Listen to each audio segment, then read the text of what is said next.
Salut à tous, aujourd'hui je vais vous partager ma stratégie en investissement sur le marché des NFT. Donc je vais tout simplement vous expliquer ce que moi je fais de mon côté, ce qui pour moi marche et ce qui pour moi ne marche pas. Ok. Donc encore une fois, ce n'est pas une vidéo en conseil d'investissement ou quoi que ce soit. Moi c'est simplement un titre de partage.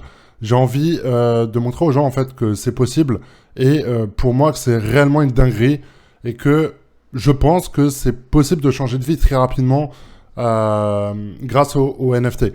Moi qui suis du milieu du dropshipping, j'ai déjà répété plusieurs fois, de base j'étais là-dedans, je suis un peu moins à l'heure actuelle, tout simplement parce que j'essaye de me focaliser sur des projets qui sont un peu plus sympas, etc.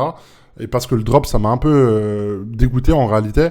Mais c'est pas le sujet de la vidéo. Ce que je veux surtout vous transmettre, c'est que sur quelques-unes des collections, j'ai connu des gens qui ont investi 200, 300, 400, 500 balles, qui ont revendu leur même NFT une semaine après plus de 100 000 balles.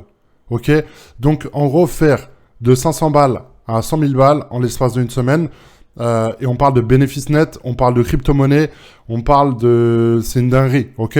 Le dropshipping, pour faire 100 000 euros de chiffre d'affaires, derrière, vous allez avoir peut-être 15, 20 000 euros de bénéfices, en sachant que vous avez des problèmes de SAV, etc., etc. Donc vraiment, si j'ai un conseil à vous donner, c'est intéressez-vous aux NFT, faites bien attention à ce que vous faites quand même. Et même moi, de mon côté, peut-être que je suis plus avancé que certains qui me regardent, par exemple, mais encore une fois, je fais attention, j'essaye de ne pas commettre d'erreurs, etc. J'essaye d'être malin, et voilà. Donc, en gros, je vais pas vous faire le topo de qu'est-ce qu'un NFT, etc. On s'en branle un peu. Moi, je vais direct aller dans le vif du sujet. Là, on est tout simplement sur une collection qui est sortie hier vers minuit, 1h du matin, vers 23h, pardon, heure française.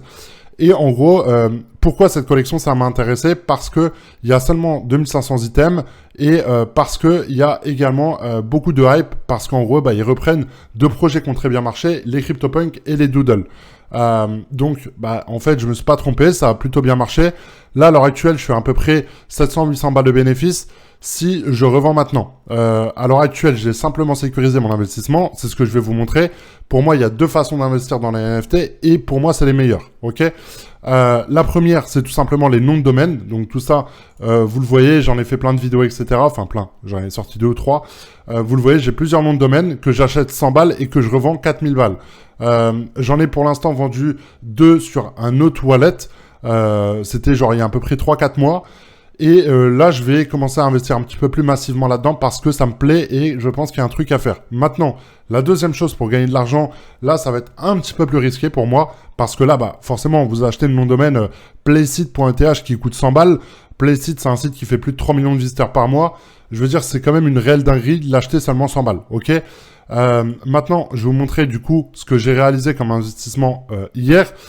En gros, j'ai trouvé cette collection-là, du coup, sur Twitter. Je vais pas vous donner de conseils pour trouver des projets. Hein. Vous avez simplement besoin d'aller sur Twitter où vous tapez Upcoming Project NFT sur Google et vous trouverez des sites qui, tout simplement, listent tous les projets qui vont sortir. Et à savoir que hier, il y a 2 projets qui sont sortis. Moi, j'ai investi sur les 2 et sur les 2, j'ai fait de l'argent. En fait, il faut voir s'il y a une hype ou pas, ok? Là, ce projet-là, Doodle Punks, je vous l'ai dit, il y a seulement 2500 items. Sur leur Twitter, ils avaient une stratégie un petit peu agressive, on va dire, et que j'aimais plutôt bien.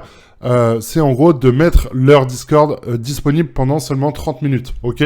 Donc, ils faisaient des séquences comme ça de listing pour que les gens puissent le rejoindre, et ça a plutôt bien marché. Et en fait, d'un coup, aux personnes s'y attendaient, ils ont balancé leur collection. Et moi, je suis arrivé comme ça en plein milieu. Donc, je suis allé sur leur site web, ok, pour mint, du coup, le Doodle. À savoir qu'au prix de lancement, il était à 0,1 ETH. Donc, ça représente à peu près 400 $. À l'heure actuelle, hein. Je parle, en gros, un Ethereum coûte 4000 $. Donc, 0,1, vous divisez tout simplement par 10, ce qui représente 400 $. Plus des frais de gaz, donc les frais ETH qui coûtent environ 80, 100 $, à peu près, ok? Donc, moi, j'ai investi dedans, donc là, c'est mon compte secondaire. Je vous expliquais pourquoi je fais ça. J'ai investi dedans, du coup, à peu près 850-900 $, donc 2 fois 400 $ plus les frais de 80 $, on va dire, pour arrondir 900 $. Donc ensuite, je les ai mint sur une autre adresse Ethereum parce que, en gros, j'ai ce compte-là où j'ai quand même un peu d'argent dessus. Je dois avoir à peu près un Ethereum encore dessus. Donc, j'ai pas envie de me faire scam et de me faire baiser la gueule. Donc, lorsque j'achète sur des sites comme ça, je me transfère 1000 balles sur un autre compte MetaMask, j'achète. Et voilà, en gros, parce que imaginons que là je mette que je mint et que sur MetaMask ça m'affiche une transaction à genre 600, 700, 800 $, bon au moins je peux faire attention et je clique pas dessus, ok? Donc en gros le projet il est sorti, admettons à 23h, à 23h10 il en restait déjà plus que 1000 des items, donc en gros il y en avait déjà eu 1500 de mint, je me suis dit oh putain, faut quand même se dépêcher, et moi je suis arrivé, donc j'en ai pris un vers les 800, et un autre vers les 1200. Alors, attendez, je sais plus où j'étais. Je crois que c'était derrière. Attendez, 2 secondes. On va retourner ici. Là, on va aller sur mon autre compte. Activité. Donc, moi, j'ai eu le 1141 et le 857. OK. Donc, je les ai achetés, du coup, 800 $, à peu près 900 $ les deux. Et en gros, ce qui s'est passé, c'est qu'il y a une grosse hype. Vu que les gens ne pouvaient plus en acheter sur le marché principal à 0,10, donc sur le site web de DoodlePunks, ils étaient obligés de l'acheter sur OpenSea, ce qui fait que les gens achètent en masse, etc., ce qui fait que le prix augmente. Et on est passé de 0,10 à quasiment 0,20 ici, comme là à l'heure actuelle. Donc ce qui fait que moi, je suis, comment dire, je vais pas me plaindre, j'ai de l'argent, etc., mais j'ai pas envie de perdre bêtement de l'argent. Donc, ce que je me dis, c'est que j'investis à peu près 900 $. Je vais en revendre un au prix du premier que j'ai acheté. Comme ça, le deuxième, j'attends que ça monte et je vais pouvoir le revendre beaucoup plus cher. OK? Et en gros, c'est exactement ce qui s'est passé. Hein. Si on va dans l'activité ici, hier, j'en ai revendu un à 0,18. Donc, tac, tac, tac. Là, ici, 0,18, vous le voyez, j'ai fait une vente. Donc, ici, j'ai gagné, je l'ai vendu 800 $, ce qui fait que mon investissement principal, il est remboursé. Et maintenant, j'ai 800 balles de gagner. Maintenant, je vais pas le revendre maintenant, je vais vous expliquer pourquoi. En gros, sur OpenSea, c'est très simple. Ça marche d'une façon où, en gros, il y a un peu un aspect d'achat de masse, ok? Donc là, généralement, tous les investisseurs, ils font la même chose que moi. Tous les jours, ils se connectent sur OpenSea. Ils vont là, ils mettent sur les dernières 24 heures. Et là, ils vont voir que dans le top 12, ici, il y a DoodlePunks. Donc, ils vont se dire quoi? Ils vont se dire le floor price, il est à 800 $. Il y a seulement 1200 personnes qui possèdent un item et il y a seulement 2500 items. Donc là, les gens, ils vont se dire, ok, c'est un projet qui est un peu hypé, il y a de la demande, les designs sont sympas, le projet, en réellement, il n'y en a pas derrière. Hein. Là, c'est simplement spéculatif. Et derrière, le prix peut augmenter. Je pense potentiellement le revendre dans les 0,50 dessus, il y a vraiment une forte chance de réaliser ce bénéfice-là. Après, on verra, je suis pas à l'abri que ça chute, etc.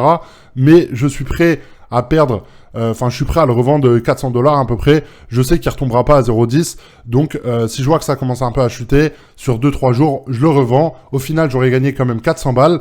Vous faites ça 3-4 fois par mois, ça vous fait un SMIC tous les mois. Ok. Maintenant, je vais vous montrer également ce que j'ai réalisé comme investissement et à chaque fois, ça marche en réalité. Donc là, je vais vous parler en gros de stratégie de mint le projet au lancement, donc au prix le plus bas, et ensuite d'attendre genre une journée ou deux et de refaire un bénéfice par la suite. Ok.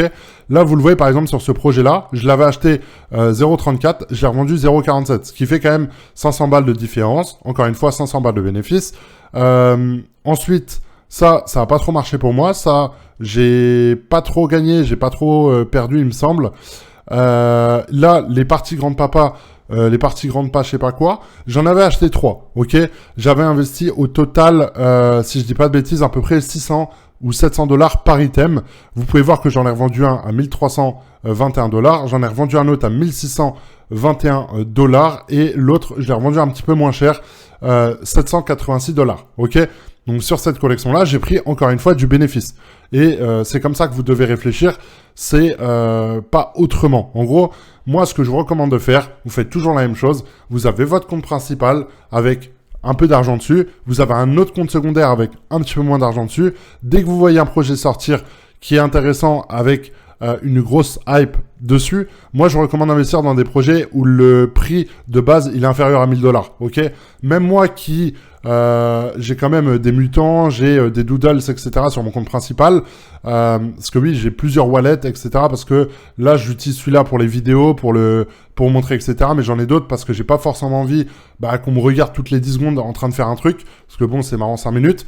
Mais j'ai environ 200 000 $ d'investis dans les NFT. Donc sur en globalité, hein, je parle. Et en gros, ce que je veux vous dire par là, c'est que je suis quand même... j'ai quand même des émotions quand j'investis 400-500 dollars. Je me dis, si je prends 500 balles tous les jours comme ça, c'est quand même une dinguerie, ok? Je suis pas en train de vous dire que ce que je fais, ça marche à 100%. Sinon, je serais pas là à en acheter un seul, j'en achèterais 10, ok? Soyons bien ok sur tout ce que je dis. Moi, ce que je vous dis, c'est que il y a de la logique, il y a une certaine analyse, et encore une fois, il y a une gestion du risque. Là, par exemple, ce projet-là, je sais qu'il va encore monter. Là, vous le voyez, il est à 306 Ethereum de volume d'échange sur 24 heures. Là, il va encore augmenter, il va passer devant là, il va passer devant ici. Là, ça va être beaucoup plus compliqué d'atterrir dans le top 10. Mais les gens, quand ils vont voir qu'un projet est dans le top 10 où il y a seulement 2500 items, il y a 1200 personnes qui en possèdent un et que le floor price, il est à 0,2, là, vous le voyez, il n'y a pas un seul projet ici en dessous de 0,2. Là, un Ethereum, 3 Ethereum. Là, par exemple, ce projet-là, ok? Je vais vous montrer, comme ça, vous allez être bien calé sur ce que je vous dis, parce que vraiment, je pense qu'il y a des gens, ils comprennent pas la dinguerie qui est en train de se passer sur le marché des NFT. Je vais vous prendre un exemple tout bête. Donc, ce NFT-là, spécifiquement celui-là que vous allez voir juste ici, c'est une dinguerie, ok? On parle d'un mec qui a fait une rentabilité de malade. Ce truc-là, donc ce CryptoBull, il l'a mint, ok? Donc, il l'a acheté au premier lancement. Il l'a acheté à peu près genre... je pense que c'était autour des 1000 dollars peut-être, 800, 900, 1000 dollars, j'en sais rien. C'est dans les 0,2, 0,3 Ethereum. Là, à l'heure actuelle, il peut le revendre facilement, 30, 40 000 dollars. Je sais pas si vous vous rendez compte de ce que c'est. Enfin, c'est quand même une dinguerie. On parle d'un fois 30, d'un fois 40, d'un fois 50. Il y a des mecs dans cette collection-là qui ont fait une réelle dinguerie. Et on parle en l'espace de une semaine, ok? Là, si on se met sur les 14 derniers jours, là, vous le voyez, le projet, il a été lancé le 30 novembre. On a actuellement le 8 décembre, pardon. Et vous le voyez, le floor price ici, l'average price, pardon, il était 0,47, donc ce qui représente à peu près 1800 dollars à peu près, je dirais. Et là, vous le voyez, actuellement, l'average price, il est à 4 Ethereum, donc vous faites 4 fois 4000. Enfin voilà, ça fait 16 000 dollars, hein, si je dis pas de bêtises, si les calculs sont bons. Vraiment, je vous le dis sincèrement, j'ai jamais vu autant d'argent transiter, autant d'argent, comment dire, qui est généré d'une façon où je trouve ça choquant, vraiment. Là, encore une fois, je vous parle des très bons projets. Moi, pour être tout à fait honnête, je vous prends plusieurs exemples. Dans cette collection-là, j'avais investi. Le problème, c'est que j'ai vendu un peu trop tôt. J'ai fait de l'argent, mais pas autant que j'aurais pu en faire. Bon, après, il faut pas avoir de regrets. Encore une fois, ne regardez pas en vous disant, je sais pas quoi. Prenez chaque jour et recommencez les jours comme ça en vous disant, ok, aujourd'hui, je vais investir tant, je vais tenter de faire une rentabilité, etc.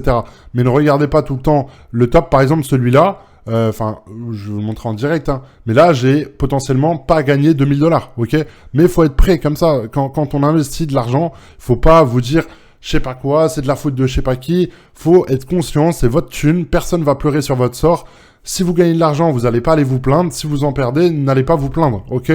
Là, par exemple, ce truc-là, ce singe bébé, je sais pas quoi, je l'ai acheté du coup 1500 dollars. Je l'ai revendu 2000 à 0,47. Là, vous le voyez, actuellement, le prix, il est de 1,2, ok? Minimum. Donc, on va aller là. Là, vous le voyez, donc le prix, on va même se mettre là, parce que celui-là, il est 100% vendu, je pense. Non, même pas, il est pas vendu, mais ça ne serait tardé. Donc là, il est à 5400 dollars, ok? Moi, vous le voyez sur mon profil, je l'ai revendu 2000 dollars. J'ai pris 500 balles de bénéfice, c'est très bien, je suis très content. Mais quelqu'un de normal se dirait, mais en fait, je viens de perdre 2400 balles, enfin 3400 balles même. Mais non, faut pas vous dire ça en fait, Moi, je suis prêt à prendre des petits risques pour prendre peu de bénéfices. Donc, je peux pas m'en vouloir à moi-même si je perds, si je ne gagne pas potentiellement 3400 dollars. C'est comme ça qu'il faut réfléchir, ok? Si vous gagnez un SMIC, n'investissez pas 3000 balles par mois dans les NFT. Investissez dans des collections un petit peu plus basses. Je vous l'ai montré juste avant, c'est possible de commencer dans l'investissement des NFT avec seulement 400 balles. Je veux dire, on parle pas de 3 millions de dollars comme les CryptoPunks, on parle pas de 300 000 dollars comme les Bored. Enfin, voilà. Et même, encore une fois, les noms de domaine, le prix de départ, il est de 90 dollars à peu près. Je veux dire, n'importe qui sur Terre est capable d'aller sur la collection, taper ENS dans la barre de OpenSea, aller sur le site, lancer l'application. Là, vous tapez, encore une fois, on va prendre l'exemple de Giroud parce que il n'est pas pris et il y a bien un mec de ma communauté qui va l'acheter. Là, vous le voyez, le prix, il est de 193 $. Donc, vous achetez son domaine là. Là, les frais Ethereum, ils sont un peu élevés. Alors, je sais pas si c'est parce que le nom de domaine, il est court ou pas. On va voir. Non. Ouais, les frais Ethereum, ils sont un peu plus élevés là. Donc, faites gaffe. Faites bien attention à ça. Pour voir les frais Ethereum, vous avez simplement besoin d'aller sur Etherscan. En haut à gauche, vous voyez les frais gaz. Voilà, tout simplement. Donc, voilà, j'ai pas grand chose d'autre à vous dire. Soyez toujours conscient de ce que vous faites. Moi, si j'ai un seul conseil à vous donner, c'est lorsque vous investissez dans une collection, achetez-en deux. Là, je suis en train de vous parler d'une collection où il y a de la hype, ok? Là, moi, je vous montre... tac. On va aller sur mon profil encore une fois pour vous montrer. Hop. Donc là, c'est mon deuxième compte, ça, hein, ok? Vous voyez, je les ai mint et je me suis transféré vers moi. Donc, vous le voyez, en gros, j'en ai acheté un, c'était le 857. Parce que j'ai vu qu'ils ont lancé le lien du site, en l'espace de 30 secondes, il y en avait 850 de vendus. Je me suis dit, je vais en acheter un quand même. Ça coûte 400 balles, je suis prêt à les perdre, je m'en bats les reins, et voilà. J'ai vu que ça commençait à enchaîner, ça partait beaucoup. Je me dis, il n'y en a que 2500, faut se dépêcher. J'en achète un autre. Vous voyez, j'en ai pas acheté deux d'un coup. J'en ai acheté un, j'ai réfléchi. J'en ai acheté un deuxième. Ensuite, j'en ai listé un à 0,2, on va dire. Donc, je me dis, là, dans tous les cas, que vous n'êtes pas prof de maths, moi non plus, mais vous êtes d'accord avec moi que j'investis 800 balles, je revends un 800 balles, donc l'autre, il est gratuit, je m'en fous. C'est-à-dire que celui-là, je le revends 3000 $, je suis très content, mais je le revends 400 $, je suis très content aussi, ok? C'est ce qu'il faut vous dire. Moi, je pense pas que ce projet-là peut monter genre à 3-4 Ethereum de floor price. Pourquoi? Parce qu'il n'y a pas de réel projet derrière. C'est une copie d'un autre projet. Tous les projets comme ça fonctionnent en réalité un peu, mais ils fonctionnent sur le court terme. C'est pour ça que ce truc-là, je vais tenter de le revendre à 0,3, 0,4. Alors, je sais pas quand, je vais attendre un petit peu. Je pense que c'est faisable qu'il monte encore, mais je me fais pas de film en me disant que je vais être multimillionnaire grâce à ça, ok? Donc voilà, par rapport à cette vidéo, je voulais vous présenter un peu ma stratégie en investissement, que ce soit dans les noms de domaine, que ce soit au niveau des mints de projets. Il y a également un Discord que j'ai créé qui est dans la description. Dessus, je vais peut-être faire des calls de temps en temps pour vous partager des trucs. Encore une fois, moi, je ne donne aucun conseil à l'investissement. Moi, je partage. Je vous dis, moi, je fais ça, vous le faites, c'est très bien. Vous le faites pas, tant pis. Moi, je ne gagne rien. C'est-à-dire que je suis affilié à aucun projet que je partage. Et si je suis affilié à des projets, j'en parle. À chaque fois, je suis transparent. J'ai pas peur de dire que je gagne de l'argent si on me paye pour faire la promotion de quelque chose. Là, en l'occurrence, je ne suis pas payé à vous dire que j'ai investi là-dedans. Ok? Vous pouvez même aller voir sur Etherscan que je me suis moi-même transféré de l'argent de mon adresse à mon autre adresse. C'est-à-dire que là, les doodles que vous voyez ici, si vous allez sur mon adresse Ethereum là et que vous regardez les transactions, c'est moi-même qui me le suis envoyé l'argent. Ok? C'est pas le fondateur qui m'a dit tiens, fais une vidéo dessus, ça va nous rapporter de l'argent. Ok? Je vous souhaite une très bonne journée. Je vous dis à très bientôt pour une prochaine vidéo. Prenez soin de vous. Ciao, ciao.